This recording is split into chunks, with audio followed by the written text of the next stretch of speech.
Alors pour continuer sur nos capsules de la manipulation, aujourd'hui on va parler d'éco-anxiété.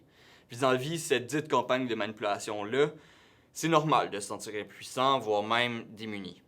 Toutes ces émotions-là rassemblées peuvent créer de la colère, voire de l'anxiété.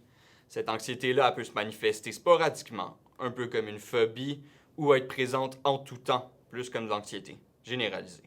En fait, cette sensation-là est de plus en plus couramment observée dans la population générale, avec l'arrivée des premières manifestations des réchauffements climatiques, mais aussi la plus en plus grande et visible présence du plastique dans l'environnement. En effet, selon une étude de l'Université de Sherbrooke sur un échantillon aléatoire de 10 000 personnes, on observe que près de 6 Québécois sur 10, entre 18 et 24 ans, s'inquiètent de manière incontrôlable au sujet de l'environnement. Depuis 2007, on y a même donné un nom, la solastalgie ou l'éco-anxiété, mais les deux veulent dire la même chose.